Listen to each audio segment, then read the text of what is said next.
तो आज हम करने वाले सेमेस्टर 2 फिजिक्स जो यूनिट 1 है उसके सारे इंपॉर्टेंट क्वेश्चन।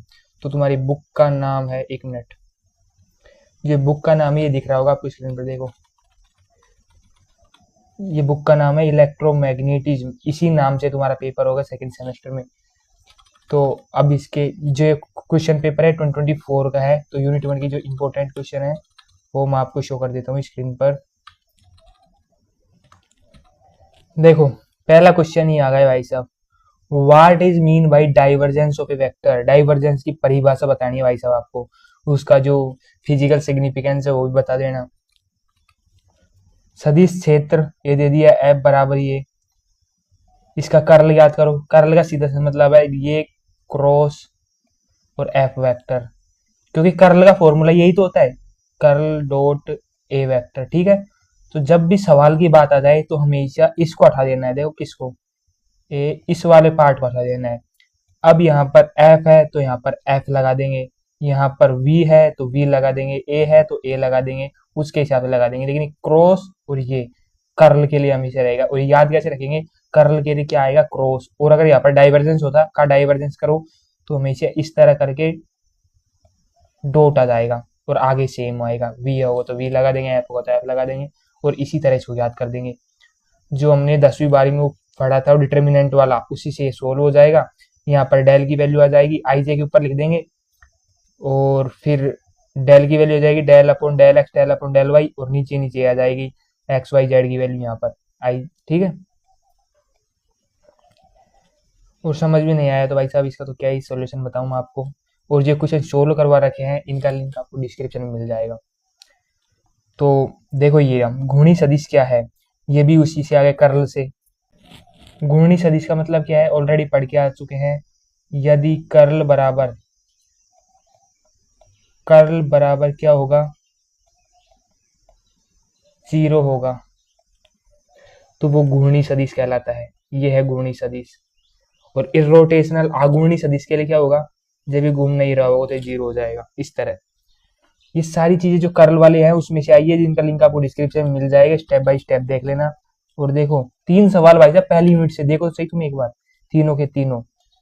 अब चलते हैं बड़े क्वेश्चन पर। देखो ये रहे बड़ा क्वेश्चन, गाउस डाइवर्जेंस प्रमेय का कथन करते हुए सिद्ध कीजिए। भाई साहब 8 नंबर का सवाल आ चुका है।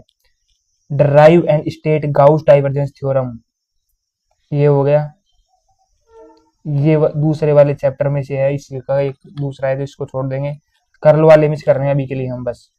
देखो ये दूसरा आ गया, सदिश क्षेत्र के कर्ल को परिभाषित कीजिए। ये कारण तो गलती से मिसप्रिंट हो गया है, इंग्लिश में पढ़ो। Define curl of A vector and deduce it's relation in terms of Cartesian coordinate system. कार्तीय निर्देशांक तंत्र में इसका व्यंजक भी प्राप्त करिए भाई साहब। ये देखो एक सूत्र आ गया इससे। ये सारे जो क्वेश्चन आए हैं न्यूमेरिकल आए हैं, फॉर्मूला बेस है, बहुत ही सिंपल है। फाई की value they the, find out the gradient, gradient find करना है। तो ग्रेडियंट का फॉर्मूला क्या होता है, इस तरह करके ग्रेडियंट होता है। सॉरी ये यार ये क्या हो गया, इस तरह करके डेल फाई बराबर, तो यहाँ पर फाई की वैल्यू क्या होती है, del upon del x plus del upon del y, यहाँ पर फाई रखते जाएंगे, डेल जेड तक लिख देंगे ऐसे करके।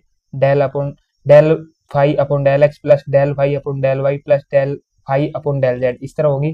और सब में फाई की वैल्यू रख के, और जो भी एक एक की वैल्यू आएगी उनको जोड़ कर लिख देंगे। अगर समझ नहीं आ रहा है तो इसका क्वेश्चन मैंने ऑलरेडी करवा दिया है, इसका लिंक आपको डिस्क्रिप्शन में मिल जाएगा। बड़े क्वेश्चनों में सबको इनको करवा दिया है। तो देखो पहली यूनिट से एक पेपर में कितने सारे सवाल आए हैं, और ये दूसरे हैं जो हम बाद में देख लेंगे, इनको छोड़ो आगे बढ़ते हैं। अब चलते हैं 2025 पिछली साल जो क्वेश्चन आए हैं, एक मिनट।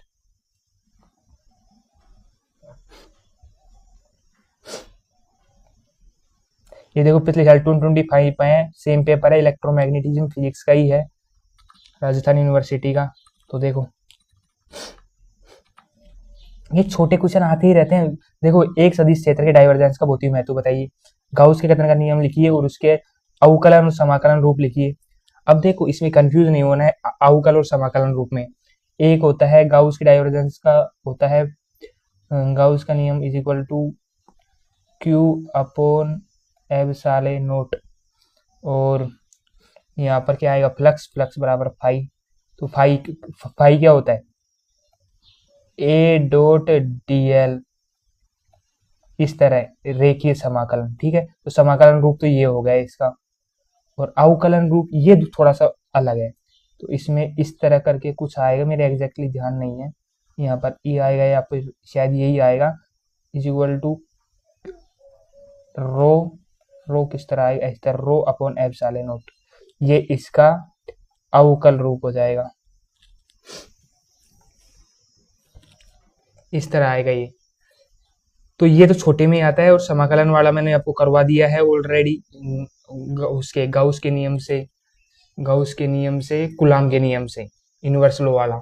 तो उसका ऑलरेडी आपको करवा दिया, लिंक डिस्क्रिप्शन मिल जाएगा।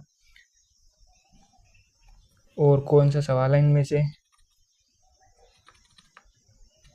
चलते हैं बड़े सवाल पर। देखो, drive Gauss law from inverse square law, वही कूलॉमी नियम है, कूलॉम के नियम से व्युत्पत्ति, 9 नंबर का सवाल आ चुका है ऑलरेडी। यदि ए और दो बी गुणी सदिश क्षेत्र हैं तो ए क्रॉस बी परिनाली के सदिशों का ड्राइव कीजिए। तो यार ये थोड़ा सा न्यूमेरिकल टाइप का है, अगर आप देखना चाहो तो इसको देख लेना। ये किस तरह होगा मैं आपको थोड़ा सा हिंट दे देता हूँ, कुछ भी नहीं है, बस पूरा सिंपल लॉजिक है। ए क्रॉस बी होगा, ये सवाल आएगा नहीं पहली बात तो, क्योंकि पिछले साल आया है। और तो यहाँ पर है नहीं, अगले वाले चलते हैं अब।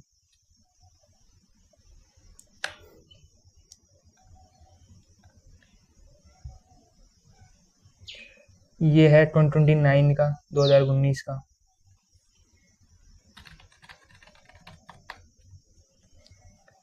देखो, इलेक्ट्रोमैग्नेटिज्म फिजिक्स 2019, ठीक है, बीएससी, सेम पेपर है। अब देखो, अदिश क्षेत्र की प्रवणता को परिभाषित कीजिए, सेम सवाल है, और इसमें अब नहीं आया है। ये छोटे मोटे सवाल तो आते ही रहते हैं। देखो ये आ गया, सदिश के कर्ल को परिभाषित कीजिए, कार्तीय निर्देशांक तंत्रों में इसका व्यंजक उत्पन्न कीजिए। ये एक छोटा सा सवाल है, ये बहुत ही सिंपल है। देखो कैसे होगा, देखो जब भी डाइवर्जेंस आए, आंख बंद करके, आंख बंद करके आपको डाइवर्जेंस के लिए ये लगा देना है, del, del operator dot dot, ठीक है। अब कर्ल के लिए क्या होगा, अब कर्ल ए वेक्टर है तो इसको ब्रैकेट में लेंगे, इसके लिए कर्ल के लिए होता है क्रॉस, ठीक है, ये ऑलरेडी पढ़ के आए हैं। अब इसके बराबर 0 रख देंगे और इसको सोल्व करेंगे, डॉट, सीधा से सवाल है। सबसे पहले ये सोल्व होगा, फिर ये इसमें सोल्व होगा, इसको प्रूव कर देंगे। अब देखो, कर्ल ऑफ ग्रेडियंट बराबर 0, अब कर्ल के लिए क्या होगा, क्रॉस होगा, इस तरह करके, इस तरह, ठीक है। अब ग्रेडियंट फाई क्या होता है, ग्रेडियंट ये होता है भाई साहब, बराबर 0 रख दो, सोल्व करो, बस बहुत ही सिंपल सवाल है। और इसमें है नहीं, अब चलते हैं अगले वाले पर। अभी पहली यूनिट के देखना है, अभी है 2023 का, यूनिट 1 के सारे इंपॉर्टेंट क्वेश्चन। देखो, यदि ए वेक्टर इतना है तो इसका ये देखो डाइवर्जेंस ही है, डाइवर्जेंस ज्ञात करो भाई साहब, 1 माइनस 1 एक पॉइंट पर। तो ये बहुत ही सिंपल सवाल है, इसको देख लेना। इसका इन सब का सॉल्यूशन करवा दिया है, लिंक डिस्क्रिप्शन मिल जाएगा। और कोई सवाल इसमें है नहीं इससे रिलेटेड। अब चलते हैं, ये रहा, सदिश क्षेत्र की कर्ल को परिभाषित कीजिए, define the curl of A vector field, find the expression in Cartesian coordinate system and give the physical significance. देखो ये सवाल, ये सवाल, ये सवाल आ गया, अब इनको सोल्व कर लेना। बस आपको फॉर्मूले याद होने चाहिए अच्छे से, और कुछ भी नहीं है।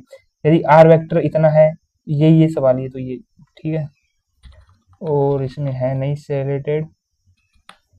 अब चलते हैं अगले पर, 3-4 सवाल इंपॉर्टेंट है, बस वही रिपीट हो रहे हैं बार बार। अब इस पेपर को देखेंगे, फिर अब छोड़ देंगे आगे। अब इस वाले पेपर को देखेंगे, इसके बाद हम वीडियो को एंड कर देंगे। देखो, पहली यूनिट का और सवाल देखते हैं क्या क्या है। सिद्ध कीजिए कि कूलॉम के नियम से गाउस का नियम उत्पन्न किया जा सकता है, वही सेम सवाल है गाउस के जो यूनिवर्सल लॉ वाला आया था, कि व्युत्क्रम नियम से गाउस का नियम उत्पन्न कीजिए, और इसी को समाकलन रूप कहते हैं, जो इसका रिजल्टेंट आता है फाई बराबर क्यू अपॉन एप्सिलॉन नॉट। और कौन सा सवाल है, हाँ ये रहा, देखो, सिद्ध कीजिए, खा गया, हाँ ये रहा, define curl of A vector field, derive an expression of A curl of A vector in Cartesian coordinate system. Same same same exact same सवाल हर बार आ रहा है। दिए हुए सदिश के कर्ल और डाइवर्जेंस याद कीजिए। देखो ये दो सवाल हैं अलग अलग, इनमें से एक का याद करना है, या तो इसका कर दो या फिर इसका कर दो। ठीक है, डाइवर्जेंस के लिए सेम बता दिया मैंने आपको, कर्ल और डाइवर्जेंस के लिए जो भी चीज आ जाए, कर्ल के लिए क्रॉस लगा देंगे, डाइवर्जेंस के लिए डॉट लगा देंगे, और जो वैल्यू है उसको पुट कर देंगे। जैसे ई वेक्टर है तो ई वेक्टर लगा देंगे, यहाँ पर भी ई वेक्टर, बस सोल्व करना है, दैट्स इट। और तो इसमें है नहीं यहाँ पर।